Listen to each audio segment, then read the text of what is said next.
Hello sa inyo mga ka-basic. Nandito ang ating pagkain, ang ating ulam for lunch. Ito nga pala ay isang kaldereta na base sa kaalaman ko. Ito kasi yung alam ko nakikita ang pagluluto ng kaldereta. So, bahala na kayo magusga kung anong lasa nito. Pero dapat masarap talaga to. Ito yung mga regado natin guys. Na-ready ko na. At makikita nyo na lang dyan. Chinap-chap ko nga pala dyan yung yon, napakaganda ng pagdadali. Ayan na. Sinunod ko na dyan yung patatas. Chinap-chap ko na rin pa. At napakabilis. 2 tagtad lang, yari na. Ayan na, oh. Ano pang gusto? Oh, balatan ng sibuyas. Oh, chak. Oh, makikita mo dyan, no? Oh, kita nyo guys, napalupit. Pawang pa. Oh, niyupi ko lang, durog na. Tsaka pala, imamarinig ko nga pala yung ka-basic, no?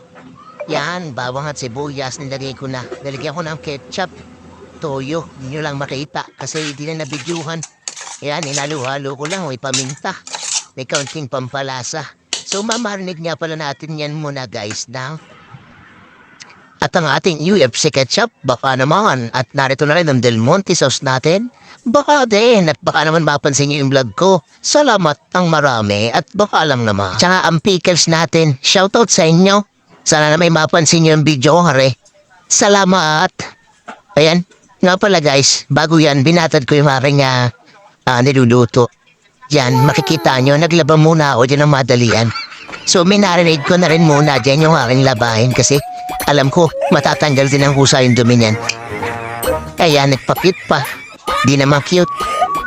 Ayan, makikita nyo guys. Oh, ano, ganyan ko simple.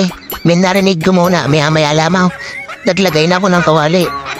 Nilagay ko lang mantika pagkainit. Nilagay ko na rin ang bawang. Ayan na mga kabisip ko. Siya nga pala yan yung tira kong bawang kanina. Hinati-hati ko lang kasi mahal talaga ang bilhin na yan. Biruin mo, pumunta ako sa palengke. May 300 akong dala. Iyan lang yung nabili ko. Patatas, bell pepper, sibuyas bawang. Diyos ko, hindi na ako kabili ng magic sarap. Ayan na lang, magic sa mga kinabot. Ayan na yung ating marinade at nilagay ko na. Ganyan ako mag-isa. Pinabangon ko muna yung bawang sibuyas. Then tsaka ako nilagay doon sa minarinade ko. And then, lalagyan na natin yung maya lamang na tubig. At yung mga kulang na pampalasa. So, pakukuloy natin yan naman siguro 2 to 3 hours. So, 3 oras lang po, naman. Ayan. Kung kita nyo, hinalo-halo ko lang yan. Tapos nilagay ko na yung tubig dyan. Yan. And then, nilagay ko na dyan yung Rino liver spread. Liver spread, Rino. Baka naman.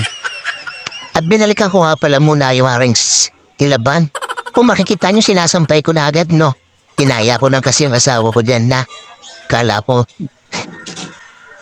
niya, hinugasan na binalawan ko ng marami o ng maraming tubig. So, nilagyan ko na lang ng maraming daon para mabango talaga.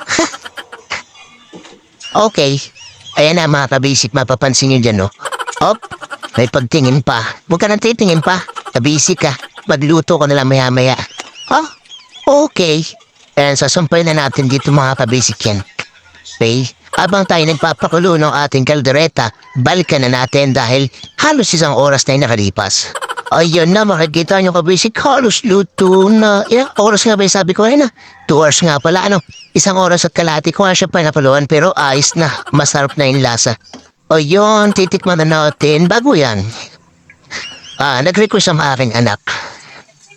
Pagluto ko siya ng Shanghai. Ito nga Shanghai. Ito. Yan nga pala guys, yung Shanghai na maliliit. So, paborito na anak ko yan. Nag-request siya. Pinagluto ko na rin. Ayat at ganyan kabilis. Yan makikita nyo guys. O, kita nyo naman o. Wow! At may nag-request pa nga noodles daw. Lagyan ko daw ng malunggay para naman sa asawa ko to para may sabaw siya pampagatas ngayong araw. My God. Oh, nga pala guys. Maraming salamat sa inyo mga manonood. Sa akin natuwa at nagsilbi kayong inspiration pala sa aking vlog. Salamat. See you in my next vlog. Thank you.